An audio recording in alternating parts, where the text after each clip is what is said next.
Soy Álvaro Mendo, profesor de Derecho Penal de la Universidad Católica de Ávila, y precisamente en este podcast, y bueno, todos los que puedan venir a posteriori, pues hablaré de Derecho Penal. Derecho Penal que en los últimos meses verdaderamente, pues casi que me atrevería a decir que es trending topic, como consecuencia pues de las múltiples reformas que se están dando en el ordenamiento penal. De todas es conocida la reforma de la ley del solo sí es sí, la última reforma que entró en vigor el 12 de enero de este año 2023 sobre el delito de malversación o con la derogación de la sedición. Y concretamente de una de estas, la referida a la modificación del delito de malversación, quiero hablar en este breve podcast. En primer lugar, me gustaría dejar claro qué se entiende por malversación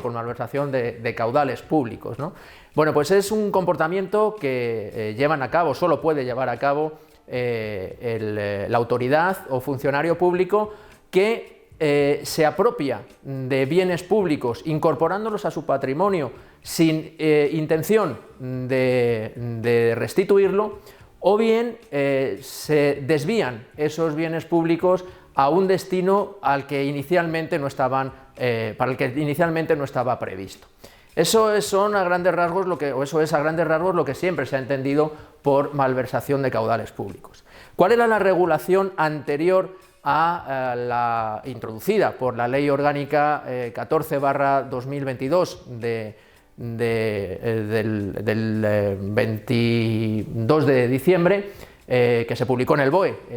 el 23 y que ha entrado en vigor el 12 de enero de este año 2023. Bien, pues la regulación anterior recogía en un único delito, en el artículo 432, esos dos comportamientos, tanto apropiarse, incorporarlo a tu patrimonio sin intención después de devolverlo,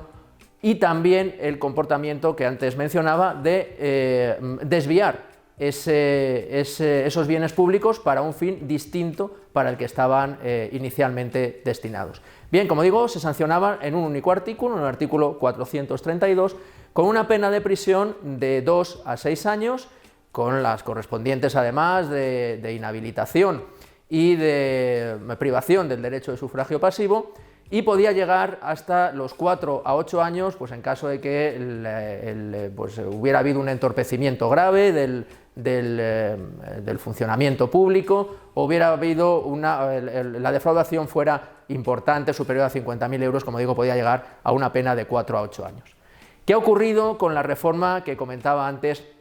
de la Ley Orgánica 14/2022? Bueno, pues se ha escindido en 3 comportamientos diferentes.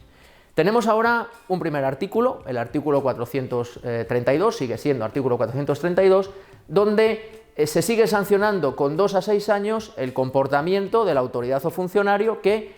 se apropia de los bienes públicos para incorporarlos a su patrimonio, insisto, sin intención de devolverlo. Eso sigue estando igual, sigue teniendo esa pena de 2 a 6 años, que puede ser de 4 a 8 si se dan las circunstancias que comentaba antes. Después, el segundo comportamiento es el del desvío, ya no la incorporación al patrimonio propio, sino el del desvío de esos fondos públicos, de esos bienes públicos, para una finalidad privada, pero no con intención de apropiárselo, sino, por ejemplo, de usarlo. Por poner un ejemplo que siempre se entiende mejor, pues el caso de la autoridad o funcionario público que utiliza el coche o el avión para un viaje privado, ¿de acuerdo? Pero no tiene intención de apropiárselo. Bien, ese hecho, que antes estaba castigado con una pena de 2 a 6, pasa ahora a estar castigado con una pena de prisión de 6 meses a 3 años, un poquito menos. Y por último, tenemos un nuevo artículo 433 que recoge como comportamiento la desviación de esos bienes públicos para otra finalidad pública distinta a la que estaba destinado. En este caso, la pena es menor. La pena va a ser una pena de prisión de 1 a 4 años, con la correspondiente de inhabilitación, e incluso si no hay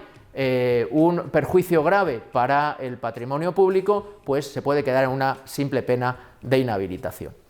Como decía,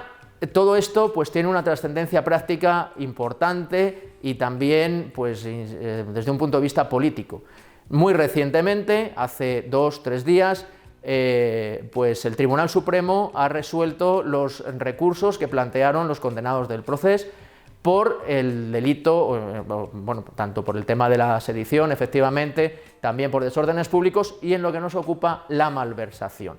¿Qué ha dicho el Tribunal Supremo? Bueno, pues los recursos que se planteaban tenían la intención de que aquellos 4 a 8 años que se pusieron en la sentencia del Procés fueran ahora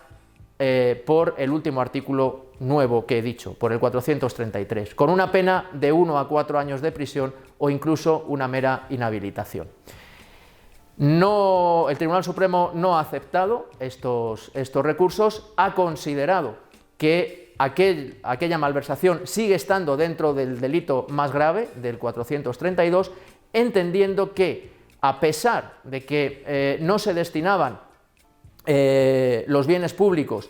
para apropiárselos, ha entendido que cuando ese destino es manifiestamente ilegal, y ha entendido que así lo era, porque tanto el Constitucional como el Tribunal Superior de Justicia de Cataluña avisó a los recurrentes que lo que estaban haciendo era ilegal, bien, pues el Tribunal Supremo ha entendido ahora que cuando se está desviando esos bienes para otra finalidad que es claramente ilegal, entonces también entraría en el primer comportamiento y en consecuencia no se modifica la pena y se entiende que es algo así como una apropiación, un uso, una desviación de esos bienes para el propio patrimonio. Puede ser una interpretación forzada, no, bueno, pues las sentencias siempre generan dudas y bueno, pues cada uno que saque sus propias conclusiones. Pero el Tribunal Supremo, concretamente en ese auto, en el fundamento jurídico 4.4.4, ha dicho que el nuevo artículo 432 incluye no solo el supuesto de apropiación de los bienes para tu propio patrimonio, sino también incluye aquellos supuestos en los que se han desviado bienes para una finalidad que era claramente ilegal. Por mi parte, nada más, y nos emplazamos pues, para otro podcast en el que hablemos también de derecho penal.